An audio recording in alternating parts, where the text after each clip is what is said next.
So my friend came over the other day, and like I said in the last video, we picked up Super Mario 3D World, played it, and wow, this game is so much better than New Super Mario Bros. U, which is okay. It's a good game. It's a Mario game. I mean, I know a lot of people got tired of the formula. It was like clever and creative when the original came out on the DS, but then like when the Wii version came out, and then this one and New Super Mario Bros. 2 on the 3DS came out, it was just like, well, this was already a pretty boring style. It's generic. It's not bad, but you really see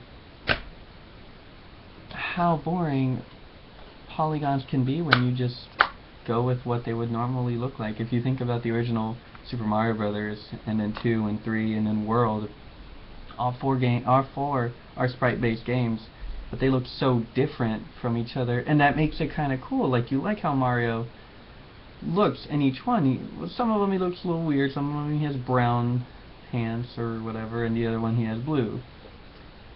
It's kind of like, it helps distinguish it, so you do feel like you're playing a new game, as opposed to the new Super Mario Bros. Series, where they've reached this point in their simplified designs that they can keep making these, but they literally will always look the same unless they go with a stylistic choice, which Zelda does, but that's not, we're talking about Mario. So Mario games, like, now that they're here, you know, how far can we keep going?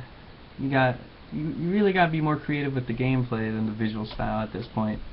And Galaxy 1 and 2 look so similar, but those games are so easy to differentiate each other.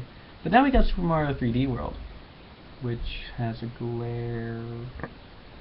No matter where I pulled it. Let me turn that. There we go. So this game is fun as hell. It differentiates itself by being more level based than. It basically is Mario 3D Land with 4 people. So if you played Super Mario 3D Land on the 3DS, stat with 4 people, and that works. That's fun. I like it. It's definitely my favorite game so far this year, but I also got Pokemon Y, so really hard to decide. But it's crazy. It's crazy how a game like this, which technically the graphics aren't like changing anything, like to the normal eye, to a normal person, someone who's not like all about resolution and frame rate and any of that, but like this game technically looks exactly like Super Mario like Galaxy, and just with four players. They wouldn't immediately click in like, oh, it's not, this hub world is instead like a map from Mario 3 or whatever. It still looks like, it looks, you know, Nintendo franchises have reached that point where the polygons are just, I like how I keep saying polygons like that matters anymore. Anyway, super fun game. Me and my friend were playing it, throwing each other off cliffs, and you know, I didn't think it'd be too fun with one other person. I was like, oh, I need at least 3 people, maybe 4, but I invited one person over, and he's a good friend. He's a good friend, Donnie, and we played, and I was like, oh, it's just one-on-one, you know, it's not as hectic yet, but you know, after a couple of the first levels, which are generally easy, we started getting to levels where I would accidentally throw him, or he would accidentally throw me, and then shit started going down. I would kick him in the face. He'd steal my crown. I wouldn't care. I'd leave him behind to die. I was like, I don't need you anymore. Like, I'm done. I'm gonna go beat this level without you. You die.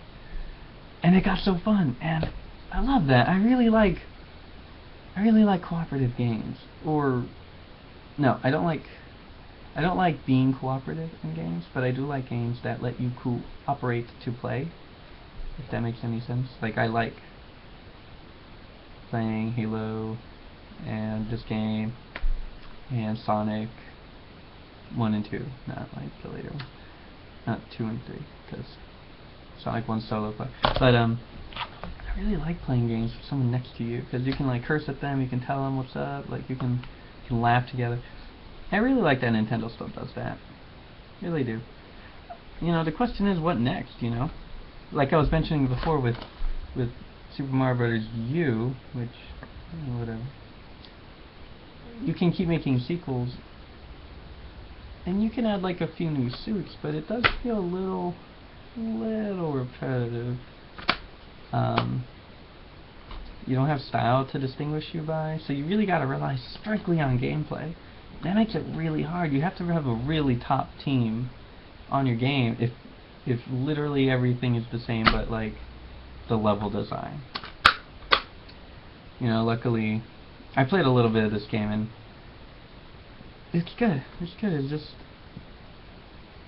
when I think back on it, after playing 4 new Super Mario Brothers games, and you're like, Sam, which is the level where you run underground and stomp on those? I wouldn't know. I wouldn't know. If you told me, Sam, what level has Bowser's like? Sorry, but what level has, you know, like the Bowser's crazy? If you showed me a picture, that's actually what I mean. Because if you explain it, every Mario game's the same. They all have airships, they all have tanks, they all have underground levels and water levels. But if you showed me a picture of like the airship in Super Mario Brothers 3, I would go like, well, that's obviously from Super Mario Brothers 3 because style, first of all, and second of all, those games were so different from each other, because one was so good and linear, but very packed and tight because they didn't have a lot of space. 2 had completely different gameplay, and 3 was definitely crazy and open. And they were also designed for their suits. You know, Super Mario World introduced the cape, so their levels had to literally keep that in mind, like that you might have the cape and cheat like a stupid jerk with your cape once you learned how you can fly infinitely with that stupid thing. Which is probably why they don't put the cape in new Mario Brothers games, because it's really hard to design for. So they put stupid shit like the flying squirrel, or they put the Tanuki suit in. I'm almost positive they put the Tanuki suit in 3D Land just because they gotta just figure out a way to, like the spinning thing in Mario Galaxy. They were like, okay, it's hard to control Mario in a 3D game. Let's give him a spinning move so he can kind of generally hit around him, kind of like Crash Bandicoot. So they did the same with the Tanuki suit in 3D Land. They're like, oh, this is a perfect opportunity for us to put it in, and then we can get rid of his spinning move, and bam, we added a new suit. Fans are happy, but you know, all we did was replace the spinning move with a suit. So those games look so different. But if you show me a picture from these games, unless I specifically see something weird like a Toad, you know, awkwardly being behind a Yoshi, or, you know, oh man, the air conditioner turned on. It's gonna be loud. I'm sorry. But yeah, unless you see something from the game that's distinct to the game, like the suits, they're gonna look the same. 3D World, I'm gonna wonder how they're gonna keep going with it. Like, are they gonna make a 3D World 2, like they did Galaxy 2? You know, it'd be fun to have more party games like this. Or where can they go from there? You know, it's technically Galaxy with a different hub world and 4 players. They changed the gameplay to be less around planets and just more flat level. And I know that's a really crude way of simplifying it, but you know, I love the game. I'm holding a game. I love the game. But makes you kind of wonder what's going to happen from here. Be cool to see Mario Skyline once in a while, like Link. Or, I mean, Samus doesn't get style.